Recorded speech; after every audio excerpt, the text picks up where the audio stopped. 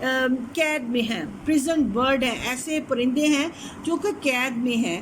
And must find in freedom, تو ہمیں جو ہے وہ آزادی ملنی چاہیے. ونگنگ وائلڈلی اکراس دا وائڈ, تو پرندے جو ہیں وہ پر پھیلاتے ہیں. ونگز سے ریلیٹڈ ہے ونگنگ, پر پھیلانا. ونگنگ وائلڈلی اکراس دا وائڈ, تو پرندے جو ہیں وہ پر پھیلاتے ہیں. But we are not doing this, تو ہم ایسے برڈز نہیں ہیں, ہم پریزنٹ برڈز ہیں. تو we are not spreading the wings, تو ہمیں تو یہ بھی نہیں موقع مل رہا کہ ہم اپنے جو ہے وہ اپنی موومنٹس کو جو ہے وہ بھی کر سکیں, چینج کر سکیں, یا ہم جو ہے اپنے ایموشنس کو شیئر کر سکیں. تو ونگنگ وائلڈلی اکراس دا وائڈ, یعنی کہ جو وائٹ فلاورز ہیں یا ان میں ہم پرندے جو ہیں وہ پھرتے ہیں. But we are not doing like this. Orchards and dark green fields, جو باغ ہے جہاں پہ پھل پھول اور لینڈ اور خوبصورت پلانٹس ہیں. اینڈ ڈارک گرین فیلڈس ہیں. On and on, out of sight. They are all out of sight, ہم سے بہت دور ہیں. یعنی کہ جو پلیزنٹ سینس ہیں, ویوز ہیں, جو جن کو دیکھ کے طبیعت خوش ہوتی ہے, اور جو زندگی یا لائیولیہوڈ جو ہوتی ہے وہ اس کا جو ہے وہ خاص طور پر ایک سین ہے. تو وہاں پر وہ کہہ رہے ہیں کہ وہ ہم سے بہت دور جا چکے ہیں. Every once voice was suddenly lifted, ہر ایک نے اپنی آواز کو اچانک سے بلند کیا. And the beauty came like the setting sun, اور یہ بیوٹیفل آواز جو بڑی پیاری اور میٹھی اور مدھر آواز ہے وہ اس طرح لگنے لگ گئی جیسے کہ سیٹنگ سن, جب جو ہے سن جو ہے وہ غروب ہوتا ہے تو اس وقت جو ایک خوبصورت منظر ہے بالکل اسی طرح سے لگنے لگی. My heart was shaken with tear, تو میرا دل جو تھا وہ بالکل اس طرح سے جو ہے وہ ایموشن سے بھر گیا. شیکن کا مطلب ہے تھوڑا سا وہ ٹیئرز جو تھے وہ اس کے آنے لگے. جب آپ کا دل بھر جاتا ہے کسی چیز سے, ایموشن سے, تو the tears come out of the eyes. And horror جو تھا وہ خوف تھا اس کو کہ شاید میں بھی یہاں لڑتا اسی فرسٹ ورلڈ وار میں ہو سکتا ہے کہ I will not go back to my home. Drifted away, تو آہستہ سے, اس کا مطلب آہستہ سے اٹھنا. او but every one was a bird, تو ہر کوئی آہستہ سے اٹھ رہا تھا. واز اے برڈ, لیکن ہر کوئی پرندے کی طرح تھا. And sing, and the song was wordless, تو ان کا جو گانا تھا, ان کا جو وہ گا رہے تھے, تو اس کے کوئی الفاظ نہیں تھے. تو وہ کچھ بھی گاتے جا رہے تھے, وہ منہ سے جو بھی آواز نکال رہے تھے یا ڈیلائٹ فل ہو رہے تھے, تو اٹ واز ورڈ لیس, اس کے کوئی ورڈز نہیں تھے, کیونکہ سب اپنے موڈ کو چینج کرنے کے لیے سب گا رہے تھے. The singing will never be done, تو اس قسم کی سنگنگ اس نے سوچا ہے کہ شاید یہ مومنٹس دوبارہ نہ آئیں, یا شاید یہ سنگنگ بھی کبھی دوبارہ نہ ہو. تو anyhow he was delightful also, تو تھوڑا سا وہ upset بھی ہوا, اور اپنے موڈ کو pleasant کرنے کے لیے he joined the companion and sang a song. So this was a very short poem and very beautiful message.